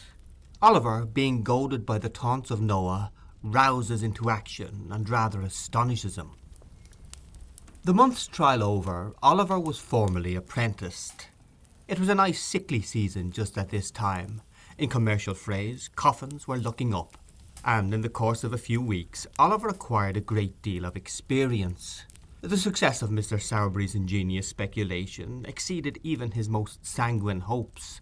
The oldest inhabitants recollected no period at which measles had been so prevalent, or so fatal to infant existence, and many were the mournful processions which little Oliver headed, in a hatband reaching down to his knees, to the indescribable admiration and emotion of all the mothers in the town. As Oliver accompanied his master in most of his adult expeditions too, in order that he might acquire that equanimity of demeanour and full command of nerve which was essential to a finished undertaker, he had many opportunities of observing the beautiful resignation and fortitude with which some strong-minded people bear their trials and losses. For instance, when Sowerberry had an order for the burial of some rich old lady or gentleman, who was surrounded by a great number of nephews and nieces who had been perfectly inconsolable during the previous illness, and whose grief had been wholly irrepressible even on the most public occasions, they would be as happy among themselves as need be, quite cheerful and contented, conversing together with as much freedom and gaiety as if nothing whatever had happened to disturb them. Husbands, too, bore the loss of their wives with the most heroic calmness. Wives, again, put on weeds for their husbands, as if, so far from grieving in the garb of sorrow, they had made up their minds to render it as becoming and attractive as possible. It was observable, too, that ladies and gentlemen who were in passions of anguish during the ceremony of interment recovered almost as soon as they reached home, and became quite composed before the tea-drinking was over. All this was very pleasant and improving to see, and Oliver beheld it with great admiration. That Oliver Twist was moved to resignation by the example of these good people, I cannot, although I am his biographer, undertake to affirm with any degree of confidence. But I can most distinctly say that for many months he continued meekly to submit to the domination and ill-treatment of Noah Claypole, who used him far worse than before, now that his jealousy was roused by seeing the new boy promoted to the black stick and hat band, while he, the old one, remained stationary in the muffin cap and leathers. Charlotte treated him ill because Noah did, and Mrs. Sowerberry was his decided enemy because Mr. Sowerberry was disposed to be his friend. So between these three on one side and a glut of funerals on the other, Oliver was not altogether as comfortable as the hungry pig was when he was shut up by mistake in the grain department of a brewery. And now I come to a very important passage in Oliver's history, for I have to record an act, slight and unimportant perhaps in appearance, but which indirectly produced a material change in all his future prospects and proceedings. One day Oliver and Noah had descended into the kitchen at the usual dinner hour, to banquet upon a small joint of mutton, 1.5 pounds of the worst end of the neck, when Charlotte being called out of the way, there ensued a brief interval of time which Noah Claypole, being hungry and vicious, considered he could not possibly devote to a worthier purpose than aggravating and tantalizing young Oliver Twist. Intent upon this innocent amusement, Noah put his feet on the tablecloth and pulled Oliver's hair and twitched his ears, and expressed his opinion that he was a sneak, and furthermore announced his intention of coming to see him hanged, whenever that desirable event should take place, and entered upon various topics of petty annoyance, like a malicious and ill-conditioned charity boy as he was. But none of these taunts producing the desired effect of making Oliver cry, Noah attempted to be more facetious still, and in this attempt did what many small wits with far greater reputations than Noah sometimes do to this day when they want to be funny. He got rather personal. "Workus," said Noah, "how's your mother?" "She's dead," replied Oliver. "Don't you say anything about her to me." Oliver's colour rose as he said this. He breathed quickly, and there was a curious working of the mouth and nostrils, which Mr. Claypole thought must be the immediate precursor of a violent fit of crying. Under this impression he returned to the charge. "What does she die of, Workus?" said Noah. "Of a broken heart, some of her old nurses told me," replied Oliver, more as if he were talking to himself than answering Noah. "I think I know what it must be to die of that." "Tall the roll lol lol, right fullery, Workus," said Noah as a tear rolled down Oliver's cheek. "What sets you a snivelling now?" "Not you," replied Oliver, hastily brushing the tear away. "Don't think it." "Oh, not me, eh?" sneered Noah. "No, not you," replied Oliver sharply. "There, that's enough. Don't say anything more to me about her. You better not." "Better not?" exclaimed Noah. "Well, better not. Workus, don't be impudent. Your mother, too. She was a nice one, she was. Oh, law." And here Noah nodded his head expressively and curled up as much of his small red nose as muscular action could collect together for the occasion. "You know, Workus," continued Noah, emboldened by Oliver's silence, and speaking in a jeering tone of affected pity, of all tones the most annoying, "you know, Workus, it can't be helped now, and of course you couldn't help it then, and I am sorry for it. and I'm sure we all are, and pity her very much. But you must know, Workus, your mother was a regular right-down bad un." "What did you say?" inquired Oliver, looking up very quickly. "A regular right-down bad un, Workus," replied Noah coolly. And it's a great deal better, workers, that she died when she did, or else she'd have been hard labouring in the Bridewell, or transported, or hung, which is more likely than either, isn't it? Crimson with fury, Oliver started up, overthrew the chair and table, seized Noah by the throat, shook him in the violence of his rage, till his teeth chattered in his head, and, collecting his whole force into one heavy blow, felled him to the ground. A minute ago the boy had looked the quiet, mild, dejected creature that harsh treatment had made him. But his spirit was roused at last. The cruel insult to his dead mother had set his blood on fire. His breast heaved, his attitude was erect, his eye bright and vivid. His whole person changed as he stood glaring over the cowardly tormentor, who now lay crouching at his feet, and defied him with an energy he had never known before. "He'll murder me," blubbered Noah. "Charlotte, missus, here's the new boy a-murdering of me. Help, help, Oliver's gone mad! Charlotte!" Noah's shouts were responded to by a loud scream from Charlotte and a louder from Mrs. Sowerberry, the former of whom rushed into the kitchen by a side door, while the latter paused on the staircase till she was quite certain that it was consistent with the preservation of human life to come further down. "Oh, you little wretch!" screamed Charlotte, seizing Oliver with her utmost force, which was about equal to that of a moderately strong man in particularly good training. "Oh, you little ungrateful, murderous, horrid villain!" And between every syllable Charlotte gave Oliver a blow with all her might, accompanying it with a scream for the benefit of society. Charlotte's fist was by no means a light one, but lest it should not be effectual in calming Oliver's wrath, Mrs. Sowerberry plunged into the kitchen and assisted to hold him with one hand, while she scratched his face with the other. In this favourable position of affairs Noah rose from the ground and pommelled him behind. This was rather too violent exercise to last long. When they were all wearied out and could tear and beat no longer, they dragged Oliver, struggling and shouting, but nothing daunted, into the dust cellar, and there locked him up. This being done, Mrs. Sowerberry sunk into a chair and burst into tears. "Oh, bless her, she's going off," said Charlotte. "A glass of water, Noah dear, make haste." "Oh, Charlotte!" said Mrs. Sowerberry, speaking as well as she could, through a deficiency of breath and a sufficiency of cold water, which Noah had poured over her head and shoulders. "Oh, Charlotte, what a mercy we have not all been murdered in our beds." "Ah, a mercy indeed, ma'am," was the reply. "But I only hope this'll teach master not to have any more of those dreadful creatures that are born to be murderers and robbers from their very cradle. Poor Noah, he was all but killed, ma'am, when I come in." "Poor fellow," said Mrs. Sowerberry, looking piteously on the charity boy. Noah, whose top waistcoat button might have been somewhere on a level with the crown of Oliver's head, rubbed his eyes with the inside of his wrists while this commiseration was bestowed upon him, and performed some affecting tears and sniffs. "What's to be done?" exclaimed Mrs. Sowerberry. "Your master's not at home. There's not a man in the house, and he'll kick that door down in 10 minutes.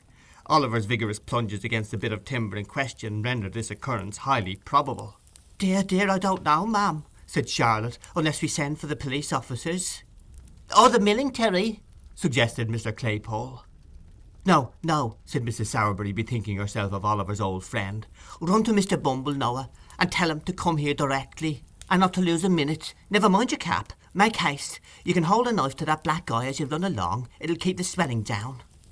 Noah stopped to make no reply, but started off at his fullest speed, and very much it astonished the people who were out walking to see a charity boy tearing through the streets pell-mell, with no cap on his head, and a clasp knife at his eye. End of chapter 6.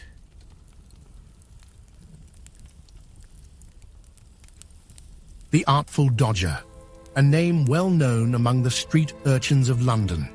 A boy, yes, but one far sharper than most men. To the untrained eye, he is but a ragged child, but to those who know, he is a master of survival. And now Oliver falls into his company. Is this a stroke of good luck, or the beginning of something far more dangerous? Ah, dear listener, London is full of secrets, and Oliver is about to stumble into one of its darkest corners. Chapter 7 of Oliver Twist by Charles Dickens. Oliver continues refractory. Noah Claypole ran along the streets at his swiftest pace, and paused not once for breath until he reached the workhouse gate. Having rested here for a minute or so, to collect a good burst of sobs and an imposing show of tears and terror, he knocked loudly at the wicket, and presented such a rueful face to the aged pauper who opened it, that even he, who saw nothing but rueful faces about him at the best of times, started back in astonishment. "Why, what's the matter with the boy?" said the old pauper. "Mr. Bumble! Mr. Bumble!" cried Noah with well-affected dismay, and in tones so loud and agitated that they not only caught the ear of Mr. Bumble himself, who happened to be hard by, but alarmed him so much that he rushed into the yard without his cocked hat, which is a very curious and remarkable circumstance, as showing that even a beadle, acted upon sudden and powerful impulse, may be afflicted with a momentary visitation of loss of self-possession and forgetfulness of personal dignity.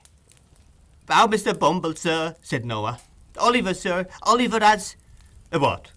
Interposed Mr. Bumble, with a gleam of pleasure in his metallic eyes. Not run away? He hasn't run away, has he, Noah? "No, sir, no, not run away, but he's turned vicious," replied Noah. "He tried to murder me, sir, and then he tried to murder Charlotte, and then Mrs. Oh, what a dreadful pain it is! Such agony, please, sir!"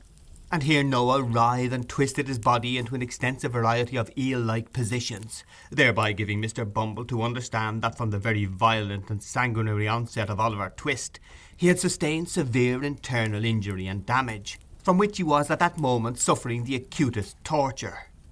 When Noah saw that the intelligence he communicated perfectly paralysed Mr. Bumble, he imparted additional effect thereunto by bewailing his dreadful wounds 10 times louder than before.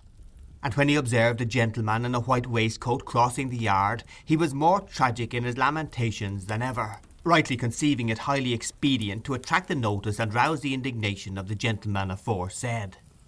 The gentleman's notice was very soon attracted, for he had not walked 3 paces when he turned angrily round, and inquired what that young cur was howling for, and why Mr. Bumble did not favour him with something which would render the series of vocular exclamations so designated an involuntary process. "It's a poor boy from the free school, sir," replied Mr. Bumble, "who has been nearly murdered, all but murdered, sir, by young Twist." "By Jove," exclaimed the gentleman in the white waistcoat, stopping short, "I knew it. I felt a strange presentiment from the very first that that audacious young savage would come to be hung." "He has likewise attempted, sir, to murder the female servant," said Mr. Bumble, with a face of ashy paleness. "And his missus?" interposed Mr. Claypole.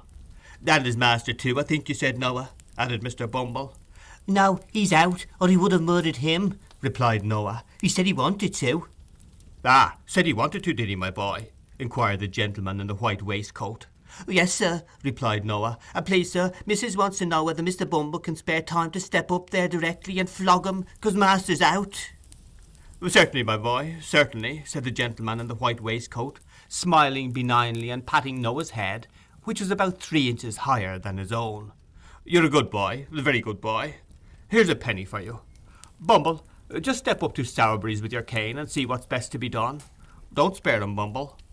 "No, I will not, sir," replied the beadle, adjusting the wax end which was twisted round the bottom of his cane for purposes of parochial flagellation. "Tell Sowerberry not to spare him either. They'll never do anything with him without stripes and bruises," said the gentleman in the white waistcoat.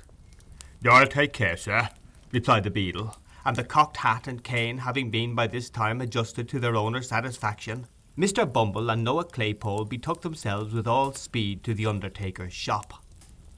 Here the position of affairs had not at all improved. Sowerberry had not yet returned, and Oliver continued to kick with undiminished vigour at the cellar door. The accounts of his ferocity as related by Mrs. Sowerberry and Charlotte were of so startling a nature that Mr. Bumble judged it prudent to parley before opening the door. With this view he gave a kick at the outside by way of prelude, and then, applying his mouth to the keyhole, said in a deep and impressive tone, "Oliver." "Come, you let me out," replied Oliver from the inside. "Do you know this here voice, Oliver?" said Mr. Bumble. "Yes," replied Oliver. "Ain't you afraid of it, sir? Ain't you a trembling while I speak, sir?" said Mr. Bumble. "No," replied Oliver boldly. An answer so different from the one he had expected to elicit, and was in the habit of receiving, staggered Mr. Bumble not a little. He stepped back from the keyhole, drew himself up to his full height, and looked from one to another of the 3 bystanders in mute astonishment. "Oh, you know, Mr. Bumble, he must be mad," said Mrs. Sowerberry. No boy in half his senses could venture to speak so to you.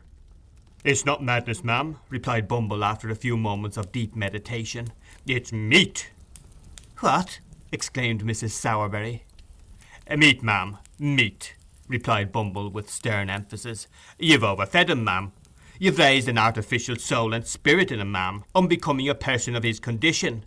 As the board, Mrs. Sowerberry, who are practical philosophers, will tell you, what have paupers to do with soul or spirit? It's quite enough that we let them have live bodies. If you'd kept the boy on gruel, ma'am, this would never have happened. Dear, dear, ejaculated Mrs. Sowerberry, piously raising her eyes to the kitchen ceiling. this comes of being liberal.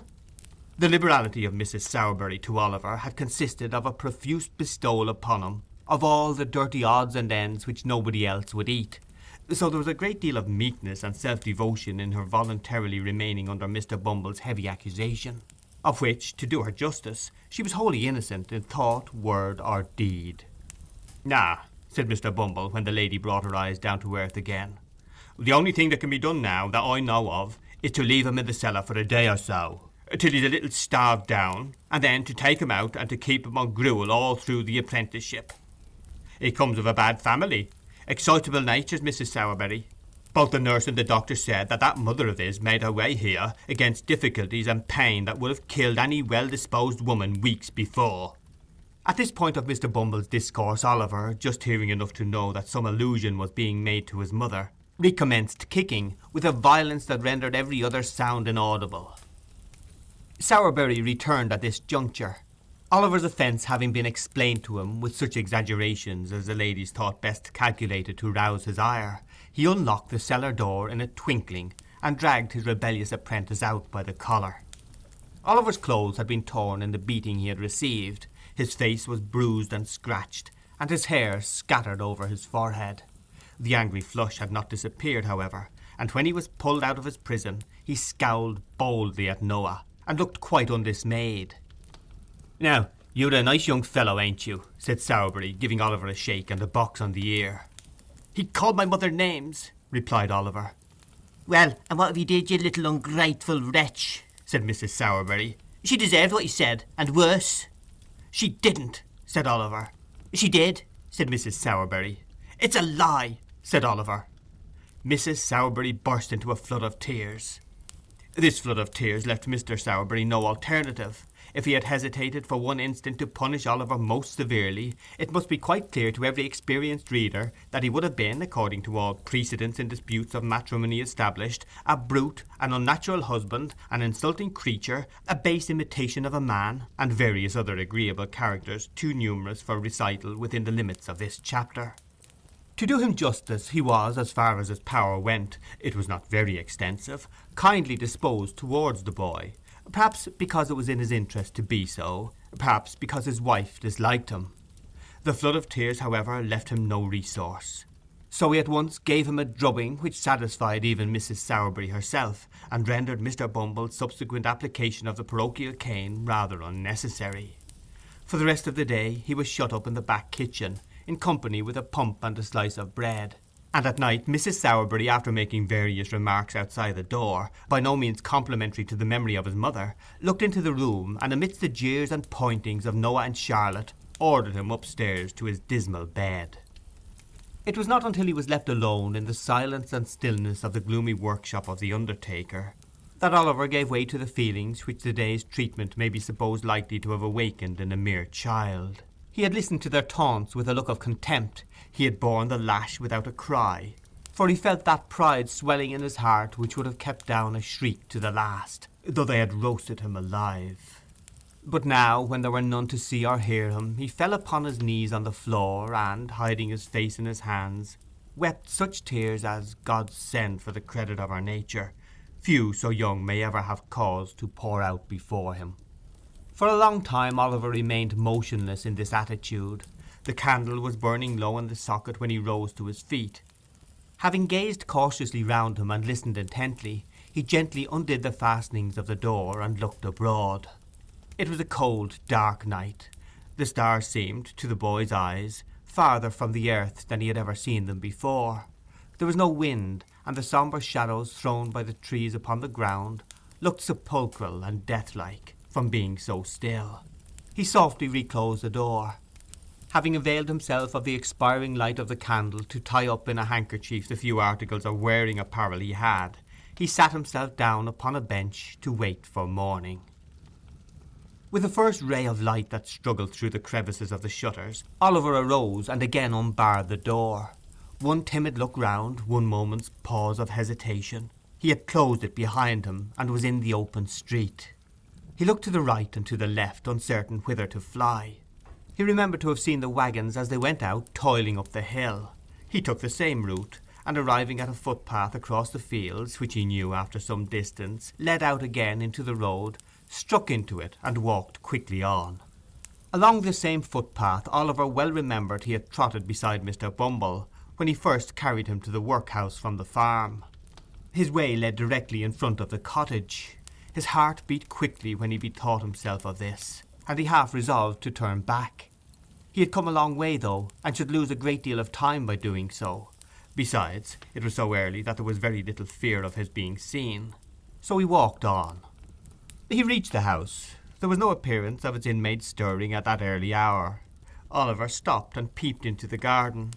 A child was weeding one of the little beds. As he stopped, he raised his pale face and disclosed the features of one of his former companions. Oliver felt glad to see him before he went, for though younger than himself, he had been his little friend and playmate. They had been beaten and starved and shut up together many and many a time. "Hush, Dick," said Oliver as the boy ran to the gate and thrust his thin arm between the rails to greet him. "Is anyone up?" "Nobody but me," replied the child. "You mustn't say you saw me, Dick," said Oliver. "I am running away. They beat and ill-use me, Dick, and I am going to seek my fortune some long way off. I don't know where. How pale you are!" "I heard the doctor tell them I was dying," replied the child with a faint smile. "I am very glad to see you, dear, but don't stop. Yes, I will, to say good-bye to you," replied Oliver. "I shall see you again, Dick, I know I shall. You will be well and happy." "I hope so," replied the child. "After I'm dead, but not before. I know the doctor is right, Oliver, because I dreamed so much of heaven and angels, and kind faces that I never see when I am awake." "Kiss me," said the child, climbing up the low gate and flinging his little arms round Oliver's neck. "Goodbye, dear. God bless you." The blessing was from a young child's lips, but it was the first that Oliver had ever heard invoked upon his head, and through the struggles and sufferings and troubles and changes of his after life, he never once forgot it. End of chapter 7.